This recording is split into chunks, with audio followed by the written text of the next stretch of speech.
Hi everyone, स्वागत है आप सभी का टॉपर्स आईक्यू के इस ऑनलाइन प्लेटफॉर्म पे। गुड मॉर्निंग सभी को सुप्रभात।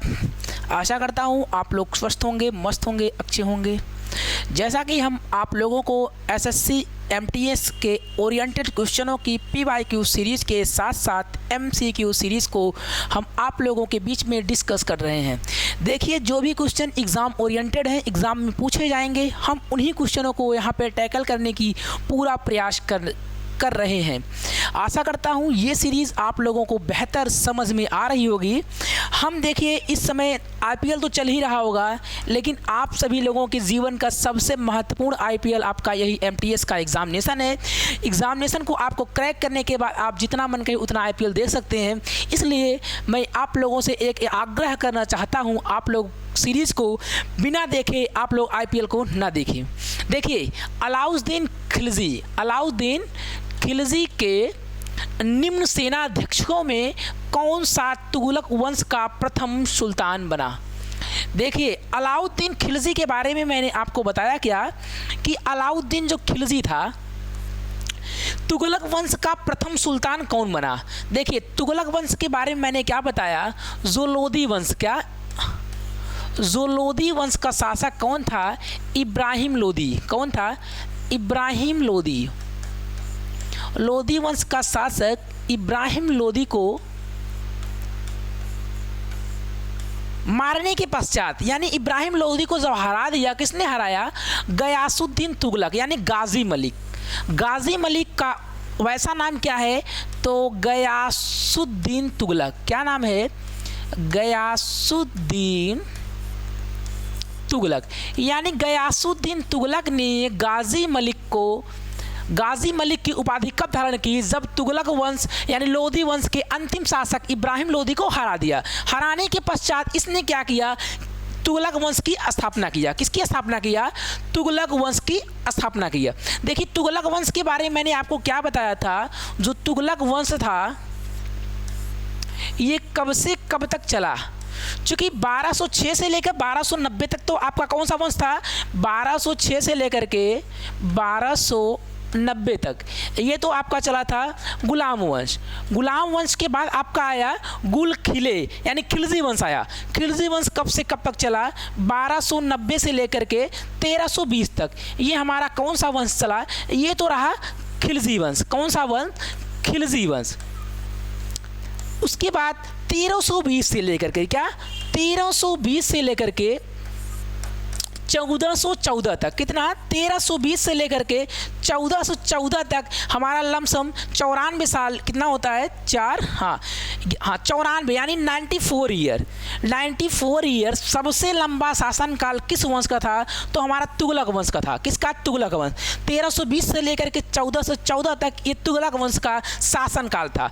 तुगलक वंश ने किसको हराया था, देखिए गयासुद्दीन तुगलक ने किसको हराया था, खिलजी वंश के अंतिम शासक मुबारक खिलजी को। किसको हराया था, मुबारक खिलजी को हराया था। यानी खिलजी वंश के जो अंतिम शासक थे मुबारक खिलजी, उनको हरा करके गयासुद्दीन तुगलक ने तुगलक वंश की स्थापना किया। किसको हरा करके, मुबारक खिलजी को हरा के। सबसे लास्ट शासक कौन था, मुबारक खिलजी। इसको हरा करके गयासुद्दीन तुगलक ने तुगलक वंश की स्थापना किया। उसके बाद मैंने आपको बताया तुगलक वंश के बारे में कुछ चीज़ें। तुगलक वंश से संबंधित जो गयासुद्दीन तुगलक था, क्या गयासुद्दीन तुगलक के बारे में मैंने आपको बताया था।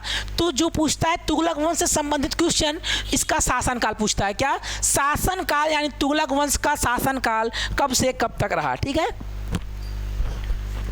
देखो गयासुद्दीन तुगलक था, यानी जब पूछेगा कि तुगलकाबाद, कौन सा, तुगलकाबाद नामक शहर की स्थापना किसके द्वारा किया गया, तो इस शहर की स्थापना गयासुद्दीन तुगलक के द्वारा किया गया। गयासुद्दीन शासनकाल में, क्या गयासुद्दीन के शासनकाल में, अगर मान लीजिए आपका भारत का मैप है तो भारत के मैप के अकॉर्डिंग देखिएगा, चूँकि उस समय दिल्ली का शासन तो गयासुद्दीन तुगलक के पास था। इसने जो है दक्षिण विजय के लिए किसको भेजा, वारंगल। क्या, वारंगल स्थान है यहाँ दक्षिण भारत में, क्या दक्षिण भारत के वारंगल स्थान को विजय प्राप्त करने के लिए इसने किसको भेजा? जौना खां। किसको? जौना खां को भेजा। और जौना खां ने क्या किया? यहाँ पर क्या किया? विजय प्राप्त कर लिया। विजय प्राप्त करते ही यहाँ पर क्या हुआ? ये विजय प्राप्त हुआ। विजय प्राप्त करते हुए जौना खां ने किसकी उपाधि ली? तो ये ली फिरोज शाह तुगलक की उपलब्धि। किसकी उपलब्धि? फिरोज शाह तुगलक। फिरोज शाह तुगलक की क्या प्राप्त की? उपाधि। उसके बाद इसने क्या किया? जो वारंगल था, क्या वारंगल दक्षिण भारत का क्षेत्र था, उसका नाम बदल के क्या रखा? सुल्तानपुर रख दिया। क्या नाम रख दिया इसका? चेंज करके सुल्तानपुर। यानी क्या नाम रखा? सुल्तानपुर नाम रख दिया। चूंकि यहाँ पर क्या प्राप्त कर लिया था? ये विजय प्राप्त कर चुका था। उसके बाद जौना खां ने क्या किया? वारंगल में दक्षिण भारत में क्या किया? अटैक किया। वहाँ से जीतने के बाद ये क्या किया? विजय प्राप्त करने के पश्चात यहाँ पर इसका नाम क्या रख दिया? सुल्तानपुर। उसके बाद जो यहाँ से, चूंकि इसकी नज़र कहाँ पे? दक्षिण भारत में वारंगल पे थी और यहाँ पे बंगाल में थी। बंगाल पूछेगा कि बंगाल का अभियान, क्या बंगाल का अभियान किसके द्वारा किया गया? जो बंगाल अभियान था इसमें गयासुद्दीन तुगलक स्वयं गया। क्या? गयासुद्दीन जो तुगलक था, गयासुद्दीन तुगलक, ये बंगाल अभियान में स्वयं गए। ये किसी को लेके नहीं, बाद में इसके 7 सेनापति गए थे, लेकिन इसका अभियान वो स्वयं किया था। लेकिन दक्षिण भारत का अभियान जौना खां के नेतृत्व में किया। गयासुद्दीन ने बंगाल का अभियान स्वयं किया। ये बंगाल के अभियान में तो गया, लेकिन यहाँ पर उसको कुछ मिला नहीं। जब ये नहीं मिला तो ये बहुत खींच गया था। ये वहीं से ही फ़ोन लगा कर, यानी किसी माध्यम से, घोड़ा के ही माध्यम से बोलता है दिल्ली में, क्योंकि उस समय दिल्ली में कौन थे? निज़ामुद्दीन औलिया। निज़ामुद्दीन औलिया। मैंने आपको निज़ामुद्दीन औलिया के बारे में क्या बताया था? जब इनको अलाउद्दीन खिलजी ने क्या कहा था कि आपको हम जितनी आपकी संपत्ति है उसको हम किसमें बदल रहे हैं? सरकारी ज़मीन में बदल रहे हैं। तो इन्होंने क्या कहा था कि हमारे पास 7 दरवाजे, हम किसी दरवाजे से भाग निकलेंगे। लेकिन गयासुद्दीन तुगलक ने क्या बोला निज़ामुद्दीन औलिया को कि आप जो है हमारे आने से पहले ही आप अपनी सारी संपत्ति को सरकार में दे दीजिए। तो इन्होंने क्या किया? इन्होंने मना कर दिया। तो इन्होंने क्या किया? मना कर दिया। तो गयासुद्दीन तुगलक की मृत्यु क्या हो गई? जो जौना खां था, इनकी मृत्यु क्या हुई? एक काठ का मकान था, काठ यानी लकड़ी के मकान में। मकान जब गिरा, मकान गिरने से क्या हो गई? इसकी चुकी है। देखो, गयासुद्दीन तुगलक के बारे में फेमस क्वेश्चन पूछता है कि नहरों का प्रारंभ किसके शासनकाल में हुआ? क्या? नहरों का प्रारंभ, यानी जब नहर का प्रारंभ हुआ ये किसके शासनकाल में हुआ? तो ये गयासुद्दीन तुगलक के शासनकाल में। लेकिन जब नहरों का जाल, क्या नहरों का जाल किसके शासन में बिछाया गया? जाल मतलब समझते हैं आप लोग? जाल मतलब बहुत ज़्यादा नहर की किसके शासन में हुआ? तो फिरोज शाह तुगलक। FST हम कहीं भी लिखेंगे आप लोग समझ जाइएगा, फिरोज शाह तुगलक। फिरोज शाह तुगलक के शासनकाल में नहरों का बहुत बड़ा जाल है। चूँकि इसमें ही निज़ामुद्दीन औलिया ने क्या कहा था कि दिल्ली अभी दूर है। क्या? दिल्ली ही अभी दूर है। पूछेगा कि दिल्ली अभी दूर है, ये कथन किसका है? ये निज़ामुद्दीन औलिया का है। किसके लिए था? गयासुद्दीन तुगलक के लिए इन्होंने कहा था। इतनी बातें आपको यहाँ से याद रखना है। फिरोज शाह तुगलक के बारे में आपको बता सकते हैं, ये तो है पागल सुल्तान। क्या है? पागल सुल्तान इसी को बोलते हैं। क्योंकि ये जो भी कुछ किया ये ऐसा एक हिसाब से बोल सकते हैं, ये बहुत मतलब ये नसीब का बहुत बेकार था। ठीक है। हाँ, देखिए इसने क्या किया, इसके शासनकाल में बहुत इंपॉर्टेंट काम हुआ। क्या? इन्होंने क्या किया? सांकेतिक मुद्रा का प्रचलन किया। किसका? सांकेतिक मुद्रा का प्रचलन किया। दिल्ली सल्तनत का कौन सा सुल्तान सांकेतिक मुद्रा का प्रचलन किया? जो तांबे का था। किसने किया?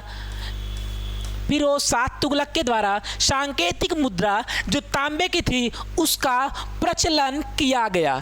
इसके शासनकाल में क्या? खुरासान का युद्ध। किसका युद्ध? खुरासान अभियान। मेन इंपॉर्टेंट था खुरासान अभियान। खुरासान अभियान के लिए, ये खुरासान है जगह कहाँ पे? ईरान में। कहाँ पे है? ईरान में खुरासान अभियान के लिए इसने क्या किया, 1 लाख सैनिकों की फौज खड़ी कर दी। कितनी?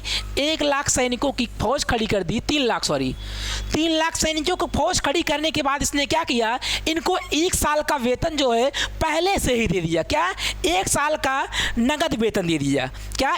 1 साल का नगद वेतन दे दिया। उसके बाद क्या किया, कुराचिल का अभियान पूछे जाए, कुराचिल अभियान किसके द्वारा चलाया गया था? तो कराचिल अभियान जो है ये चलाया गया था फिरोज शाह तुगलक के द्वारा। ये अपने सैनिकों को कहाँ भेज दिया, बाद में अपने सैनिकों को कहाँ भेज दिया, हिमालय के तलहटी क्षेत्रों में। क्योंकि यहाँ पे क्या होता है, बहुत ज़्यादा बर्फबारी होती है, तो अधिकतर सैनिक यहाँ पे क्या हुए, बर्फबारी होने से क्या हुए, यहाँ पे जम गए, यानी इनकी मृत्यु हो गई थी। इनके शासनकाल में क्या, फिरोज शाह तुगलक के शासनकाल में इब्न बतूता ये एक कौन यात्री था, मोरक्को का यात्री था। कहाँ का? मोरक्को का जो यात्री था, इनके शासनकाल में आया। इन्होंने एक बुक लिखा। कौन सी बुक? रहला नामक बुक लिखा। ठीक, इसकी विद्वता से इतना प्रसन्न होकर के इसने किसकी उपाधि दी, काजी की उपाधि। यानी काजी की उपाधि किसको दिया गया, तो इब्न बतूता को फिरोज शाह तुगलक के द्वारा दिया गया। इसी को हुई चीन में क्या, चीन में दूत बनाकर किसने भेजा, तो इब्न बतूता ने भेजा। ठीक है, हमारा इसी के अकॉर्डिंग चलते हैं हम अपने अगले क्वेश्चन पे। हमारा अगला क्वेश्चन है कि मुगल काल की राजभाषा कौन सी है। देखिए, मैंने मुगल काल के बारे में आपको कल शुरू किए थे कि आखिर मुगल वंश का संस्थापक कौन था। तो जो मुगल वंश का संस्थापक था, आपको मैंने क्या बताया था, मुगल वंश का संस्थापक हमारा बाबर था। कौन? बाबर। मुगल वंश की शुरुआत 1526 में बाबर के द्वारा शुरू किया गया। तो मुगल काल की जो राजभाषा है ये भी फारसी थी। कैसी? फारसी। तो मैंने आपको दिल्ली सल्तनत में भी बताया था। क्या? दिल्ली सल्तनत की राजभाषा क्या है? दिल्ली सल्तनत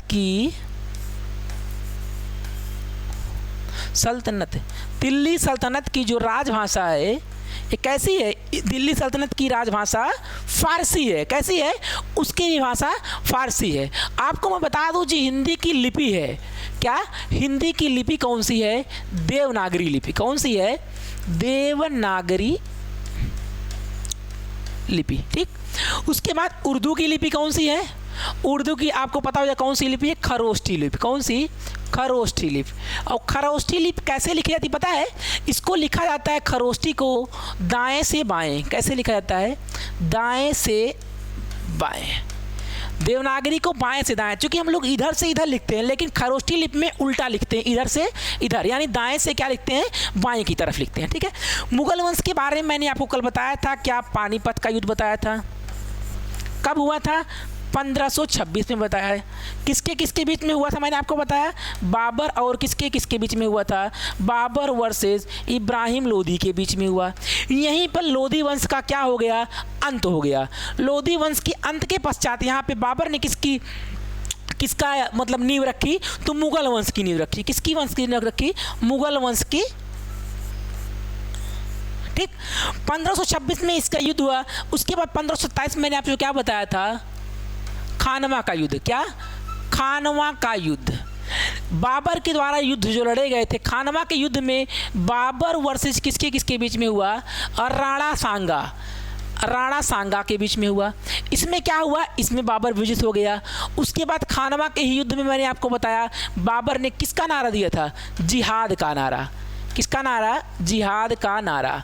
जिहाद का नारा मतलब कि आपको अपने धर्म को बचाने के लिए युद्ध लड़ना है। बाबर ने अपना यहाँ पे दिमाग लगाया था।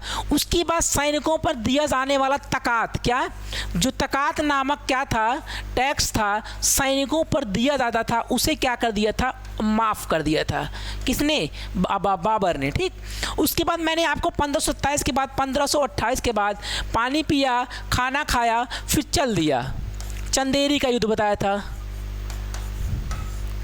चंदेरी का युद्ध किसके बीच में हुआ? मेदिनी राय के बीच में हुआ। किसके बीच में? बाबर और मेदिनी राय के बीच में हुआ। इसमें क्या हुआ, मेदिनी राय भी क्या हुआ, इसमें हार गया। चंदेरी की लोकेशन कहाँ पे है, मध्य प्रदेश में। पूछेगा किसमें जौहर की थी, किस बाबर की किस युद्ध में जो राजस्थान एरिया की राजपूत की महिलाएं थी जौहर की थी, वो कौन सी थी एरिया, यानी खानवा के युद्ध में जौहर।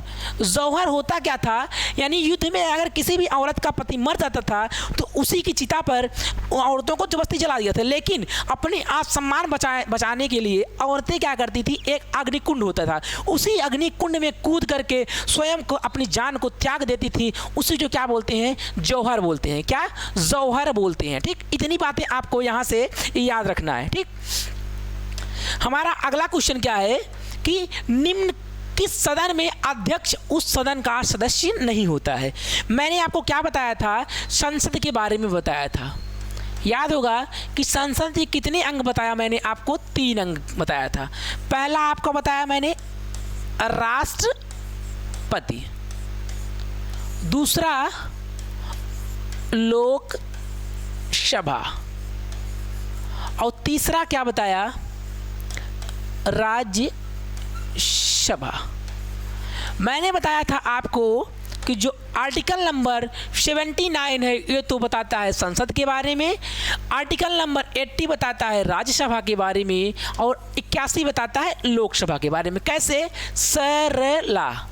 आपका ये कैसे है, 79, 80 और 81। स से मेरा हो गया संसद जो कि 79 में है, र से हो गया राज्यसभा जो कि हमारा 80 में है, ला से हो गया लोकसभा जो कि 81 में। ठीक, इतनी बात आपको यहाँ से पता चल गया होगा।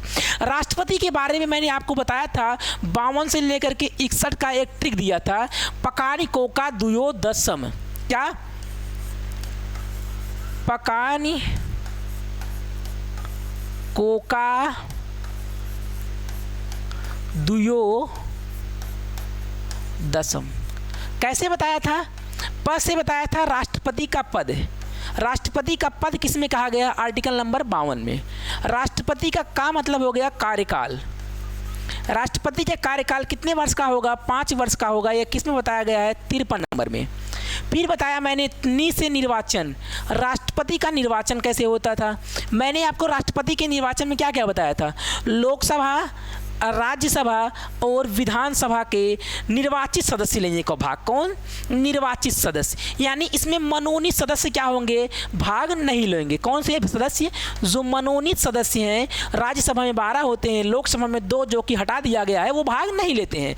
को से मैंने बताया था कोटा, उसके बाद कोका, का से दुयो, दू से मैंने क्या बताया था, दोबारा निर्वाचन। क्या, दोबारा निर्वाचन, राष्ट्रपति का दोबारा निर्वाचन। यो से मैंने बताया था योग्यता। दसम यानी 10 से दशा, सा से शपथ, म से महाभियोग, महाभियोग को 61 में। 52 से लेकर के 61 ये आपको मैंने यहाँ पे बता दिया था। इतनी बातें आपको यहाँ पे याद रखना है। क्या करना है, याद रखना है। ठीक,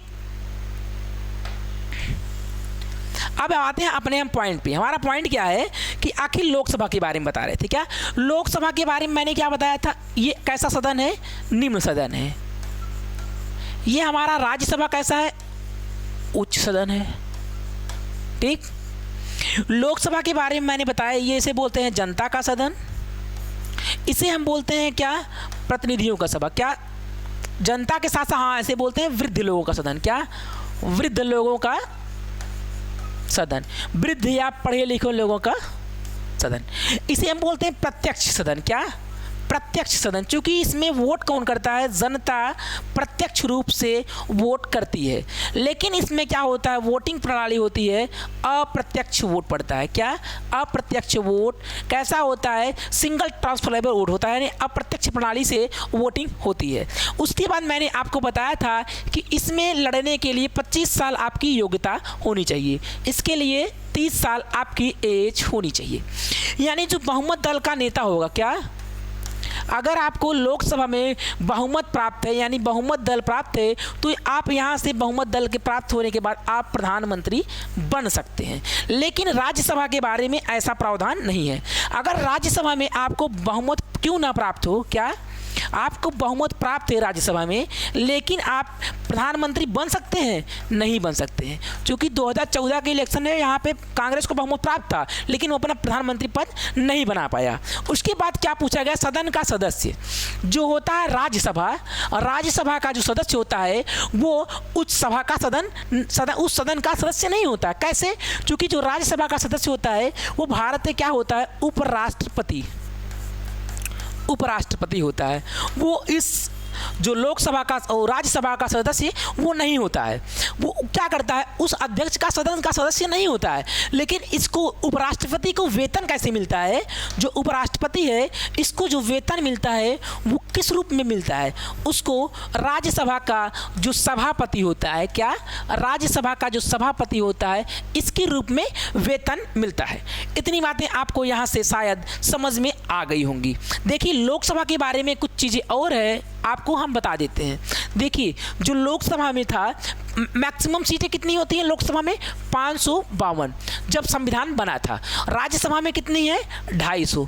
लेकिन इस समय क्या है, इसमें से एंग्लो इंडियन का प्रावधान हटा दिया गया है, यानी 550 इस समय इसमें सीट बची हैं। क्योंकि जो 2019 में जो विधेयक आया था, कौन सा? 104वां संविधान संशोधन, इसमें ये कहा गया जो 2 एंग्लो इंडियन है, क्या जो 2 एंग्लो इंडियन है इससे क्या किया गया? यहाँ से हटा दिया गया एंग्लो इंडियन का। एंग्लो इंडियन मतलब क्या होता है? ऐसा व्यक्ति जिसका पिता तो विदेशी है, उसकी माँ जो है वो भारत की निवासी है, भारत की है, उसे हम बोलते हैं क्या? Anglo Indian. उनको अपना अधिकार जताने के लिए उन्हें यहाँ पे लोकसभा में, विधान परिषदों में, राज्यसभा में उन्हें क्या कर देता है? मनोनयन किया जाता है, क्योंकि वो अपना यहाँ पे पक्ष रख सके। अध्यक्ष का सदस्य नहीं होता है, वो राज्यसभा का सदस्य होता है। मैं आपको कुछ चीज़ें और बता देता हूं। मैंने आपको बताया था आर्टिकल नंबर 89 और 93, ये दोनों आर्टिकल बहुत इंपॉर्टेंट है। 89 में बोला गया है कि राज्यसभा, क्या राज्यसभा का जो सभापति होगा और उपसभापति बारे में, राज्यसभा के सभापति और उपसभापति के बारे में जो जिक्र किया गया है आर्टिकल नंबर 89 में किया गया है। जो 93 है इसमें लोकसभा के अध्यक्ष और उपाध्यक्ष, क्या लोकसभा के अध्यक्ष और उपाध्यक्ष के बारे में बताया गया है। देखिए, जो लोकसभा थे उसके पहले अध्यक्ष कौन थे? जीवी मालवंकर। क्या? जीवी मालवंकर ये लोकसभा के पहले अध्यक्ष थे। पहली महिला अध्यक्ष पूछेगा, क्या पहली महिला अध्यक्ष कौन थी? तो मीरा कुमार। कौन? मीरा कुमार, ये पहली महिला अध्यक्ष थी। दूसरी महिला कौन है? सुमित्रा महाजन। कौन है? सुमित्रा महाजन। इतनी बातें आपको इस स्लाइड से याद रखना होगा। धीरे धीरे करके एक एक करके हम आप सभी को पूरा का पूरा इस तरीके से इस पॉलिटी को हम रटा देंगे, आपको लगेगा ही नहीं कि हम पढ़ रहे हैं, ऐसा लग रहा है यहाँ हम कुछ नया सीख रहे हैं। देखिए, भारतीय संविधान के किस पार्ट में संघीय न्यायपालिका का उल्लेख किया गया है? देखिए, संविधान का जो भाग 5 है 52 से लेकर के 151 तक, ये क्या बताता है? ये बताता है संघीय न्यायपालिका यानी संघ के बारे में बताता है। किसके बारे में? संघ के बारे में। मैंने आपको बताया था भाग 1 किसके बारे में बताता है? राज्य के संघ और उसके राज्य क्षेत्र में। दूसरा क्या? नागरिकता। तीसरा क्या? मौलिक अधिकार। चौथा हमारा क्या बताता है? भाग 4 क्या बताता है? देखिए, पहले भाग में मैंने क्या बताया था? भाग संघ और राज्य क्षेत्र। क्या? संघ और उसके राज्य क्षेत्र। भाग 2 में क्या था? नागरिकता। 3 में क्या था? मौलिक अधिकार। भाग 4 में क्या है मेरा? डीपीएसपी है। क्या? डीपीएसपी यानी राज्य के नीति निर्देशक तत्व। देखिए, भाग 1, भाग 2, भाग 3, भाग 4, भाग 5। भाग मेरा जो 6 है संविधान का, क्या संविधान का भाग जो 6 है वो किसके बारे में बताता है? ये तो संघ के बारे में बताता है। संघ के बाद हम लोग जस्ट आएंगे राज्य में। कहाँ घुसेंगे? राज्य में। 6 के बाद हमारा आ जाएगा भाग नंबर 7। भाग 7 को संविधान से निकाल दिया गया है। इसमें आर्टिकल नंबर 229 था, उसे हटा दिया गया है। भाग 7 के बाद आता है मेरा भाग 8। भाग 8 में चूंकि देखिए पहले संघ में आए फिर राज्य में, अब हम कहाँ पहुँचेंगे, यूटी। यूटी यानी यूनियन टेरिटरी यानी केंद्र शासित प्रदेश। क्या, केंद्र शासित प्रदेश के बारे में भाग 8 में बताया गया है। ठीक, इतनी बातें आपको याद रखना है। देखिए सुप्रीम कोर्ट का विचार है, क्या सुप्रीम कोर्ट के विचार के बारे में बताएंगे। संघीय न्यायपालिका, आपको मैंने क्या बताया था, चार्टर एक्ट, किसके चार्टर एक्ट, जो चार्टर आया था 1773 का, जो मेरा रेगुलेटिंग एक्ट आया था। क्या, 1773 में एक आया था रेगुलेटिंग एक्ट।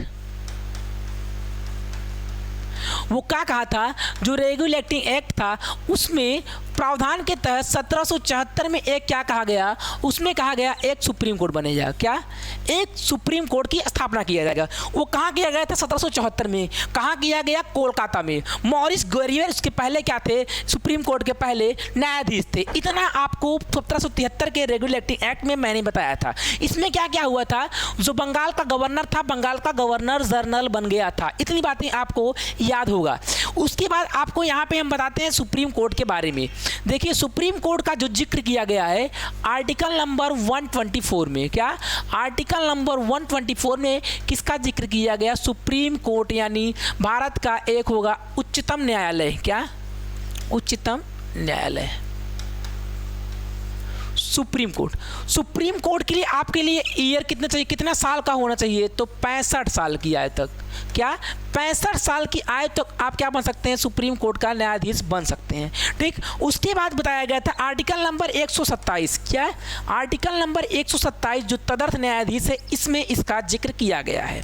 आर्टिकल नंबर 143 में यह कहा गया है कि जो राष्ट्रपति हैं, क्या, राष्ट्रपति किसी बात पे क्या कर सकते हैं, सुप्रीम कोर्ट से सलाह ले सकते हैं। किससे, सुप्रीम कोर्ट से सलाह ले सकते हैं, लेकिन इस सलाह को मानने के लिए ये बाध्य नहीं होंगे। क्या, ये इस सलाह को मानने के लिए राष्ट्रपति बाध्य नहीं होंगे।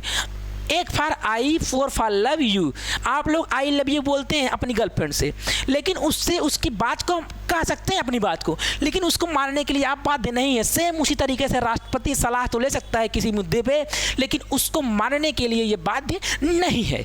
इतनी बातें आपको यहाँ से याद कर लेना है। सुप्रीम कोर्ट इस समय अवस्थित कहाँ पे है, तो सुप्रीम कोर्ट हमारा अवस्थित है दिल्ली में अवस्थित है। क्या, दिल्ली में अवस्थित है।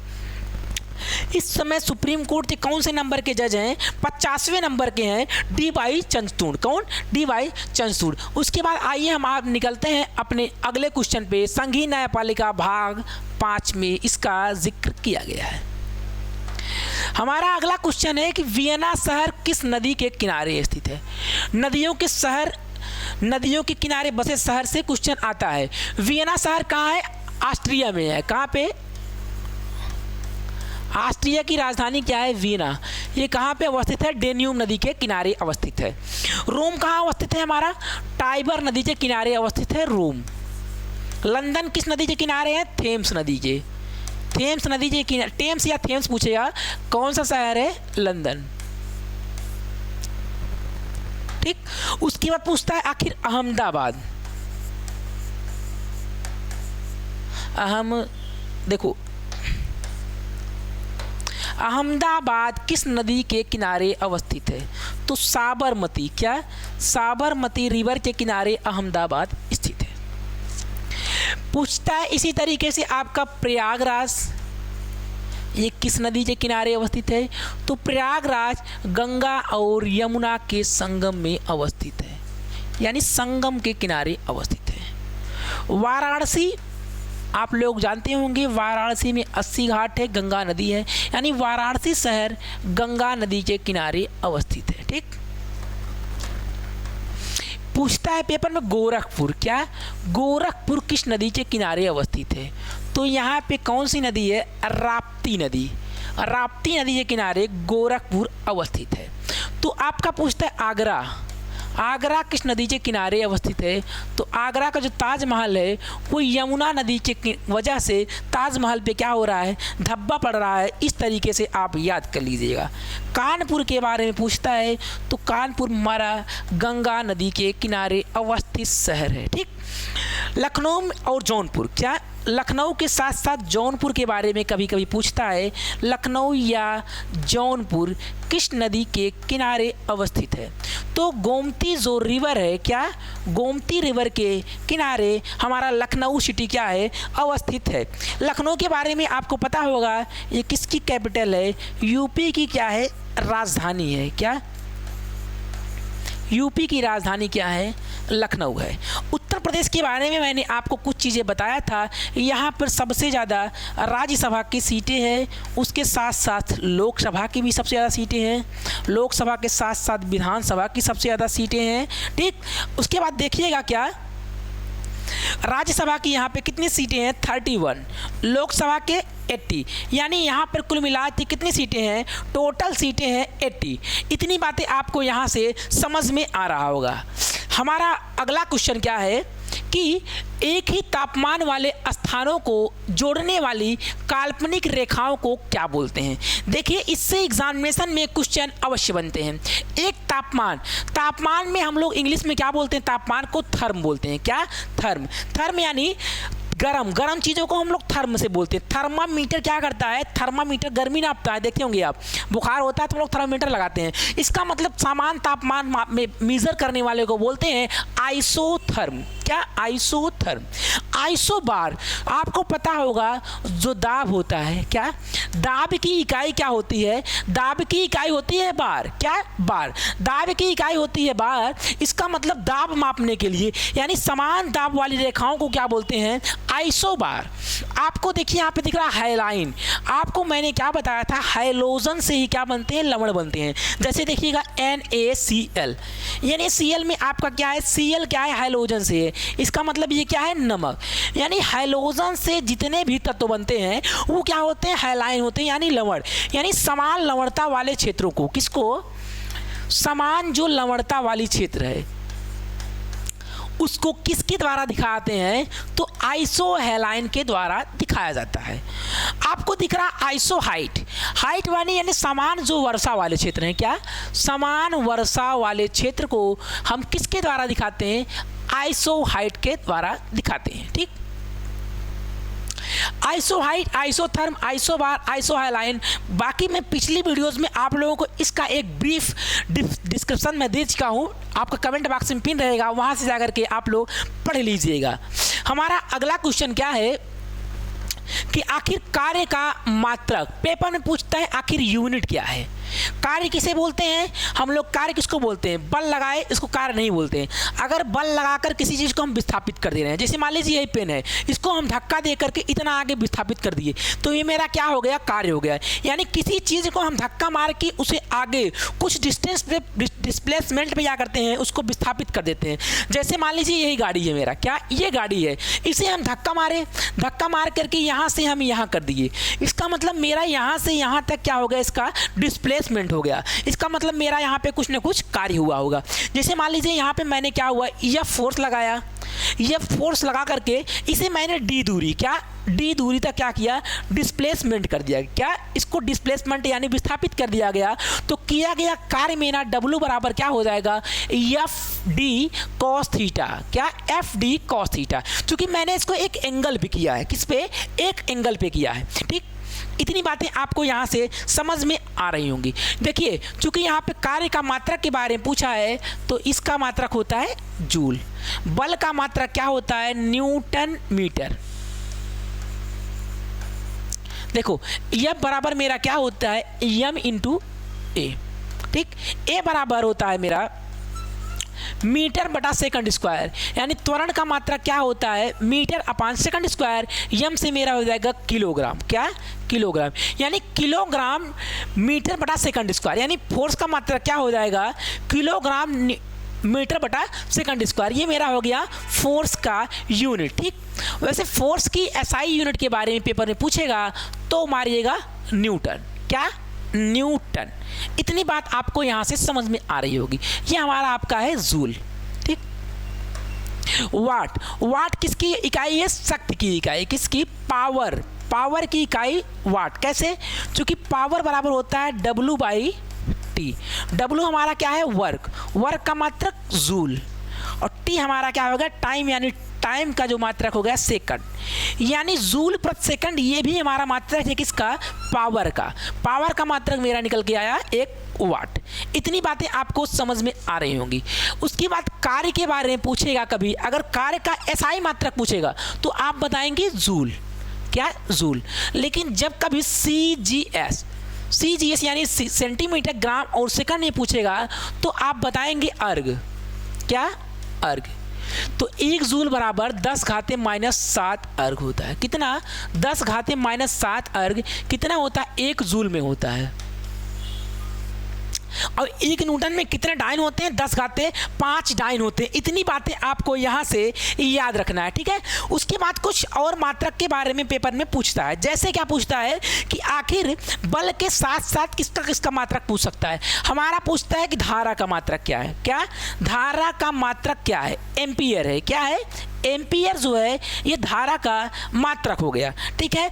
उसके बाद वोल्ट पूछता है, आखिर वोल्ट किसका मात्रक है। वोल्ट और वाट में आप कंफ्यूजन हो जाएंगे, लेकिन आप बता दीजिएगा विभवांतर का मात्रक क्या है मेरा, विभवांतर का मात्रक वोल्ट हो गया। आपको बता दें एक ओम सलाह होता है V बराबर I इंटू R। कभी कभी पेपर में पूछ देगा V directly proportion to I, यानी जो वोल्ट होगा, वोल्टेज होगा, करंट के डायरेक्टली प्रोपोर्शनल होगा। ये किसका नियम है, ये हमारा ओम सलाह है, किसका, ओम का नियम है, ठीक है। कार्य का मात्रक हो गया जूल। इसका मतलब ऑप्शन नंबर ए हमारा सही हो गया, ठीक है। हमारा अगला क्वेश्चन क्या कहता है, सिरका यानी विनेगर, क्या विनेगर, विनेगर बनाने के लिए किसका उपयोग होता है। सिरका को हम लोग और क्या जानते हैं, इसका फार्मूला तो होता है क्या, एसिटिक एसिड, क्या एसिटिक एसिड यानी C2H5OH। ये किसका हो गया फार्मूला, सिरके का फार्मूला हो गया C2H5OH। इसे हम लोग बोलते हैं, चूंकि 1 कार्बन होता है तो हम बोलते हैं मेथ, 2 कार्बन के लिए बोलते हैं एथेनोइक एसिड, क्या एथेनोइक एसिड। इसका अन्य नाम क्या हो गया, एथेनोइक एसिड, यानी सिरके का एक अन्य नाम हो गया C2H5OH, ठीक। टार्टरिक अम्ल किसे पाया जाता है, टार्टरिक अम्ल जो पाया जाता है ये पाया जाता है इमली में। लेकिन इसी के चलते चलते आप याद रखिएगा जो खट्टे फल होते हैं, खट्टे फलों में कौन सा अम्ल पाया जाता है, सिट्रिक अम्ल। कौन सा अम्ल, सिट्रिक जो अम्ल होता है ये खट्टे फलों में पाया जाता है। जैसे कौन सा खट्टा फल, आपका संतरा हो गया, नींबू हो गया, अंगूर हो गया, जितने भी खट्टे होंगे उसमें सिट्रस फूड पाया जाएगा, सिट्रस एसिड पाया जाएगा।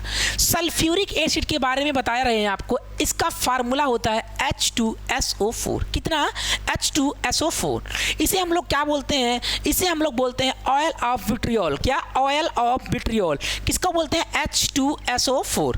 साइट्रिक एसिड, क्या साइट्रिक एसिड के बारे में बता रहे हैं। कुछ आप लोग और देखिएगा, पूछता है पेपर में HCl, क्या HCl, ये किसका नाम है, हाइड्रोक्लोरिक अम्ल, क्या हाइड्रोक्लोरिक एसिड। इसी को हम लोग बोलते हैं परम्यूटिक एसिड, क्या परम्यूटिक एसिड। पूछेगा कि परम्यूटिक एसिड किसे बोलते हैं, तो परम्यूटिक अम्ल जो है तो हम बोलते हैं किसे, तो बोलते हैं परम्यूटिक एसिड जो मेरा बोला जाता है HCl, परम्यूटिक एसिड HCl को बोलते हैं। उसके बाद आप देख लीजिएगा NaOH, बहुत इंपॉर्टेंट है। इसे हम लोग क्या बोलते हैं, कास्टिक सोडा, क्या बोलते हैं, कास्टिक सोडा, यानी सोडियम हाइड्रोक्साइड। यानी से मेरा हो जाएगा सोडियम, OH से हो जाएगा हाइड्रोक्साइड। उसके बाद पूछता है KOH, इसी को हम लोग बोलते हैं क्या, पोटास। पोटास का फार्मूला हो जाएगा KOH, यानी पोटेशियम हाइड्रोक्साइड, क्या पोटेशियम हाइड्रोक्साइड। उसके बाद आप कुछ और चीज़ें याद रखिएगा, जैसे पूछता है नौसादर का फार्मूला, क्या नौसादर का फार्मूला, तो हो जाएगा क्या NH4Cl। NH4 से है पोटेशियम क्लोराइड, क्या अमोनियम क्लोराइड, NH4 से होगा अमोनियम क्लोराइड। पूछता है अमोनिया का फार्मूला बता दीजिए, तो अमोनिया का फार्मूला होता है NH3, कितना NH3, ठीक। उसके बाद पूछ लेता है कि मेथेन का फार्मूला क्या होगा, तो CH4, ठीक। क्योंकि एक कार्बन से मेरा मेथ हो गया, मेथेन के लिए हो गया CH4, ठीक। उसके बाद पूछ सकता है, जैसे आपसे एसीटिलीन के बारे में पूछता है, क्या एसीटिलीन का फार्मूला क्या होगा, C2H2। इसको क्यों पूछता है, क्योंकि फलों को एथिलीन, एक हो गया एसिटिलीन और एक मेरा होता है एथिलीन, एथिलीन का फार्मूला होता है C2H4। फलों को कृत्रिम विधि से पकाने के लिए हम प्रयोग करते हैं किसका, एथिलीन गैस का प्रयोग करते हैं। इसका मतलब विनेगर के लिए मेरा आ गया एसिटिक एसिड।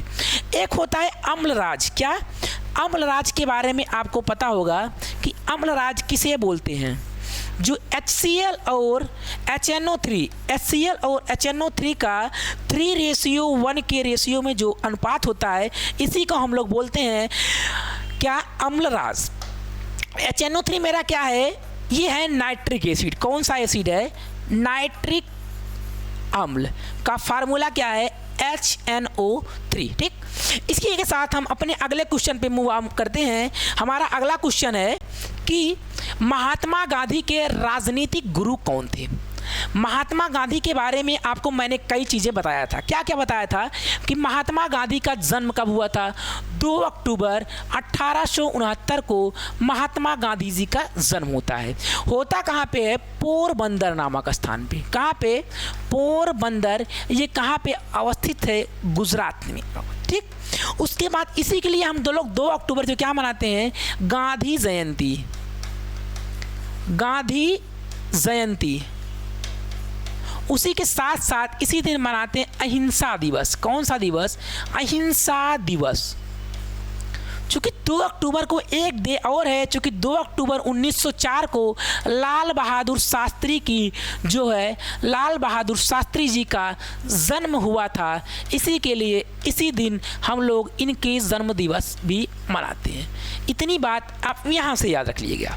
फिर महात्मा गांधी के पिता का क्या नाम था, मोहनदास। क्या पिता इनके थे, मोहनदास करमचंद गांधी। कौन, मोहनदास करमचंद गांधी। माता इनकी कौन थी, तो इनकी माता का नाम था पुतलीबाई। क्या, पुतलीबाई इनकी माता का नाम हो गया। उसके बाद इनके कितने लड़के थे, गांधी जी के 4 लड़के थे। कौन कौन लड़के थे, तो 2 ठो लाल थे। कौन कौन लाल थे, मणिलाल और हीरालाल। 2 लाल थे। कौन कौन लाल थे, मणिलाल और हीरालाल। 2 ठो लाल हो गए और 2 ठो क्या थे, 2 ठो दास थे। एक थे देवदास और एक थे रामदास। कौन थे, एक रामदास। कैसे याद रखेंगे, देखिए रामदेव, रामदेव से 2 दास याद कर लीजिएगा। उसके बाद मणि और हीरा, हीरा कैसा होता, मणि कैसा होता है, हीरा चमकता रहता है। यानी मणिलाल, हीरालाल, देवदास और रामदास। इनके क्या हो गए, ये 4 पुत्र हो गए। लेकिन जमुना लाल बजाज, क्या एक थे जमुना लाल बजाज। जमुना लाल बजाज को महात्मा गांधी का 5वां पुत्र कहा जाता है। क्या, 5वां पुत्र कहा जाता है, क्योंकि इन्होंने अपने पुत्र के समान इनको लालन पालन किया था गांधी जी ने, ठीक है। उसके बाद आपको बताते हैं गांधी जी के बारे में कुछ और इम्पॉर्टेंट फैक्ट। गांधी जी क्या किए थे, सबसे पहले भारत में, हाँ, गांधी जी के बारे में कुछ पॉइंट आप लोग ध्यान दीजिएगा। गांधी जी जो है 1883 में, कितने, 1883 में वकील की पढ़ाई यानी बैरिस्टर की पढ़ाई करने के लिए कहाँ चले गए, लंदन चले गए, ठीक। उसके बाद 1883 के बाद वहाँ इनको फिनिक्स फार्म की स्थापना की है। क्या, फिनिक्स फार्म की स्थापना की है। फिनिक्स फार्म की स्थापना गांधी जी के द्वारा कहाँ किया गया, तो ये दक्षिण अफ्रीका, कहाँ पे, दक्षिण अफ्रीका में फिनिक्स फार्म की स्थापना गांधी जी द्वारा किया गया, ठीक। लेकिन यहीं पे इन्हें कौन मिल गए, इन्हें मिल गए गोपाल कृष्ण गोखले। कौन मिल गए, गोपाल कृष्ण गोखले जी मिल गए। ये गांधी जी के कौन से गुरु थे, ये गांधी जी के हमारे राजनीतिक गुरु थे। कैसे, राजनीतिक गुरु। लेकिन गांधी जी के धार्मिक गुरु कौन थे, पेपर में पूछेगा। आखिर इनके धार्मिक गुरु कौन थे, दादा कोंगदेव। क्या, धार्मिक गुरु कौन थे, दादा कोंगदेव थे। गोपाल कृष्ण गोखले इनके राजनीतिक गुरु थे। गोपाल कृष्ण गोखले ने इन्हें यह बताया गांधी जी को, अगर आपको किसी भी आंदोलन को शुरू करना है उसके लिए आपको 2 बुकें पढ़ना पड़ेंगे। कौन कौन से, एक टॉलस्टॉय की बुक, एक लियो टॉलस्टॉय, लियो टॉलस्टॉय की बुक से गांधी जी ने क्या सीखा?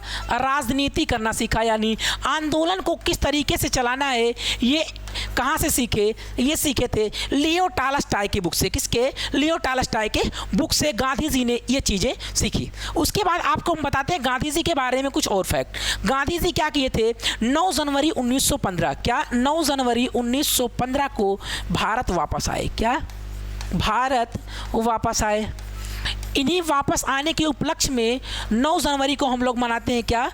प्रवासी दिवस। कौन सा दिवस? प्रवासी दिवस। ये कब मनाया जाता है? 9 जनवरी 1915 को। आने के बाद ये क्या किए? 1916 में साबरमती की स्थापना की है। क्या? साबरमती आश्रम। ये कहाँ पे है? ये अहमदाबाद में है। इसकी स्थापना किए। उसके जस्ट एक साल बाद ये क्या किए? 1916 में ये क्या किए? लखनऊ कांग्रेस का जो लखनऊ अधिवेशन था, लखनऊ अधिवेशन में भाग ले लिए। उसके बाद 1916 के जस्ट बाद 1917 में गांधी जी ने चंपारण आंदोलन किया। क्या? चंपारण आंदोलन किया। इसमें 3 कट्ठिया यानी 20 कट्ठा में से 3 कट्ठा पर क्या करना था? नील की खेती। अंग्रेज क्या चाहते थे? अंग्रेज ये चाहते थे कि किसानों की ज़मीन को बैरन यानी बंजर बना दिया जाए। यानी अगर आप जिस खेत में नील की खेती करेंगे वो खेत क्या हो जाता था? बंजर। इसी के लिए बंजर, इसके विरुद्ध में 1917 चंपारण बिहार में जो है कुंवर सिंह के नेतृत्व में गांधी जी चंपारण बिहार में पहला आंदोलन किए थे। पूछेगा गांधी जी का भारत में पहला आंदोलन कब था? 1917 में। लेकिन गांधी जी का पहला आंदोलन कहाँ हुआ था? साउथ अफ्रीका में फिनिक्स फार्म की जब स्थापना किए थे उस समय हुआ था। ठीक। उसके बाद 1917 के बाद 1918 में गांधी जी ने खेड़ा आंदोलन किया। खेड़ा हमारा कहाँ पड़ता है? गुजरात में पड़ता है। फिर 1918 में ये क्या हुआ?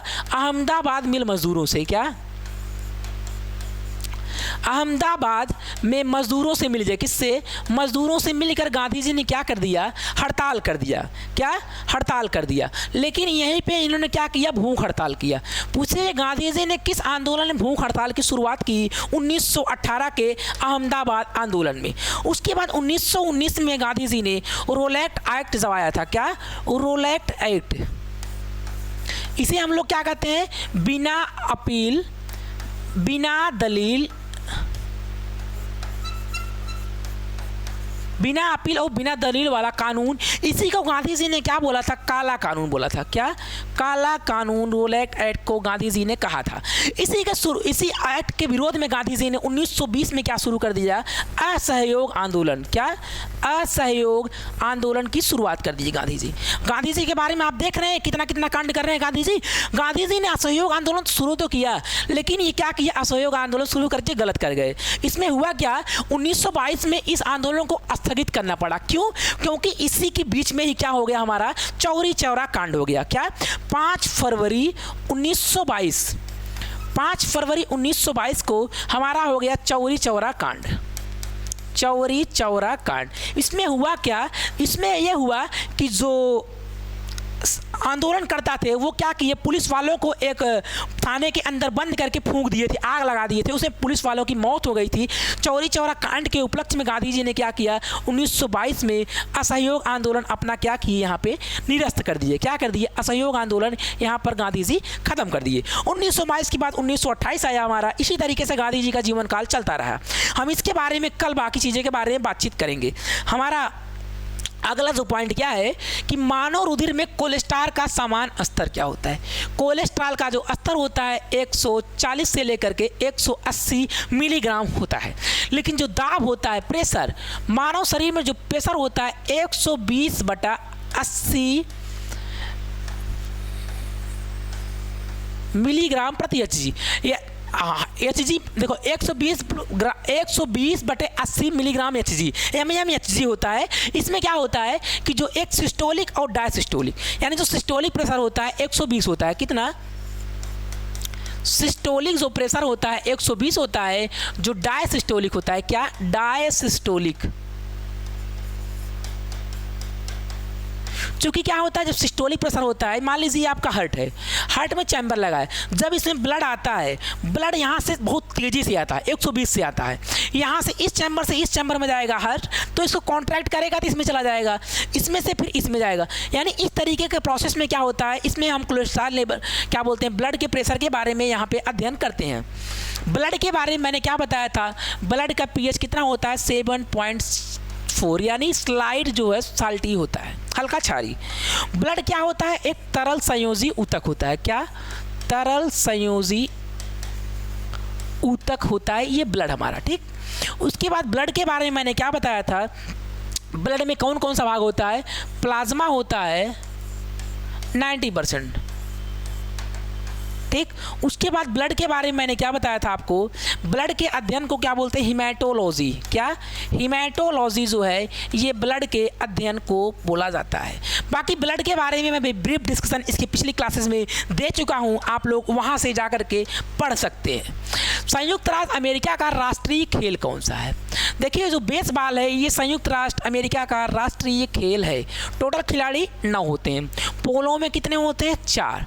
रग्बी में खिलाड़ियों की संख्या हमारा होता है 12। कितने खिलाड़ी होते हैं रग्बी में, 12। वाटर पोलो में, चूंकि पोलो में 4 होते हैं, आगे 1 2 3, यानी कितने खिलाड़ी हो गए, 7। यानी नेट बॉल में कितने खिलाड़ी मेरे हो गए, 7 खिलाड़ी हो गए, ठीक। उसके बाद पूछता है कि वॉलीबॉल में कितने खिलाड़ी होते हैं। क्या, वॉलीबॉल में खिलाड़ियों की संख्या 6। उसके बाद चेस में कितने खिलाड़ी होते हैं, आपको पता होगा 1 या 2 खिलाड़ी होते हैं। टेबल टेनिस यानी टेनिस या टेबल टेनिस किसी के बारे में पूछेगा तो बता दीजिएगा इसमें भी कितने खिलाड़ी होते हैं, 2 से 4 खिलाड़ी होते हैं, ठीक। उसके बाद पूछ सकता है आपसे, वॉलीबॉल हो ही गया, फुटबॉल, क्या फुटबॉल हो गया या हॉकी हो गया या क्रिकेट हो गया, इसमें कितने खिलाड़ी होते हैं, 11 खिलाड़ी होते हैं। कितने खिलाड़ी होते हैं, फुटबॉल, क्रिकेट और बास्केटबॉल के बारे में पूछता है। क्या, बास्केटबॉल में कितने होते हैं, बास्केटबॉल में खिलाड़ियों की संख्या कितनी होती है, तो आपको बताना है कि बास्केटबॉल में खिलाड़ियों की संख्या मेरी होती है 7। इतनी बातें आपको यहाँ से याद रखना है, ठीक है। हाँ, ठीक। एक और है आपका जिम्नास्टिक्स। क्या, जिम्नास्टिक, इसमें खिलाड़ियों की संख्या कितनी होती है, 8। आप इसका एक स्क्रीनशॉट ले लीजिए, उसके बाद हम आगे चलते हैं। बेसबॉल किसका राष्ट्रीय खेल है, अमेरिका का राष्ट्रीय खेल है। उसके बाद पूछता है कबड्डी, कबड्डी किसका राष्ट्रीय खेल है, वॉलीबॉल। ये सब आपको हम पिछले क्लासेस में करा चुके हैं, एक बार आप उसको रिवाइज जरूर कर लीजिएगा। एक दिन मैराथन क्लास आएगी, उसमें हम आपको सब कुछ अच्छी तरीके से बताएंगे। हाफ मैन कप किससे संबंधित है, टेनिस से संबंधित है। अजलान शाह कप, ये भी सही है। सुंदरीमन कप शतरंज से संबंधित है। उबेर कप बैडमिंटन से, ये तो गलत है। सुंदरीमन कप का संबंध किससे है, तो ये भी किससे है, हमारा बैडमिंटन से संबंधित है। कैसे, देखो हम एक स्लाइड के माध्यम से आपको बताने का पूरा प्रयास करेंगे। देखा आपको यहाँ पे दिख रहा होगा कि बैडमिंटन से संबंधित कौन कौन से कप हैं। बैडमिंटन से संबंधित कौन कौन से हैं, नारंज कप, चड्ढा कप और अमृत दीवान कप। ये किससे संबंधित है, बैडमिंटन से संबंधित है। बैडमिंटन में हमारा क्या आता है, उबेर कप भी आता है, ठीक है। बास्केटबॉल में कितने खिलाड़ी होते हैं, 5, मैंने आपको बताया।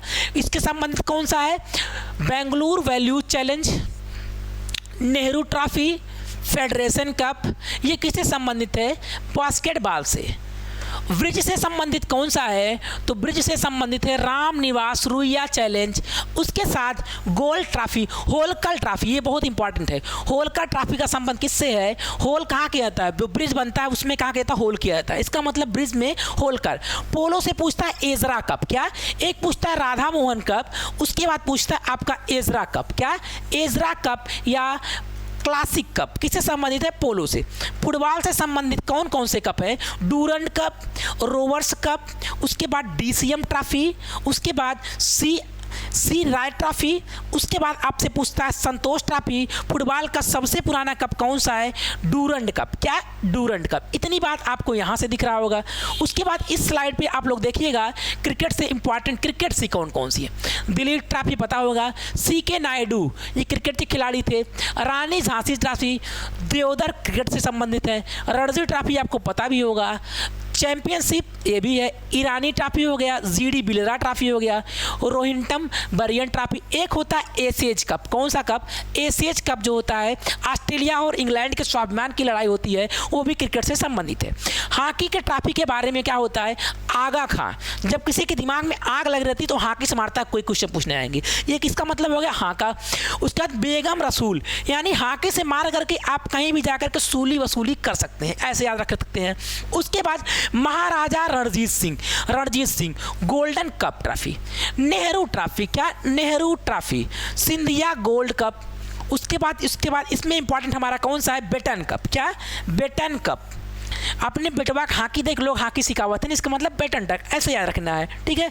बाकी इसमें एक है मेजर ध्यानचंद। क्या? मेजर ध्यानचंद कप किससे संबंधित है? हॉकी से संबंधित है, चूंकि ध्यानचंद जी हॉकी के बहुत बड़े जादूगर थे। क्या थे?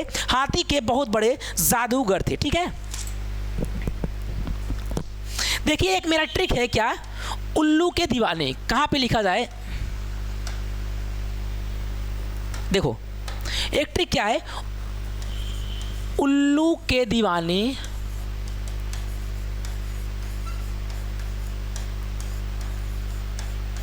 थाम के नाच। क्या? उल्लू के दीवाने थाम के नाच। ये बैडमिंटन से संबंधित ट्रॉफियों से है। किससे? बैडमिंटन से संबंधित ट्रॉफियों से।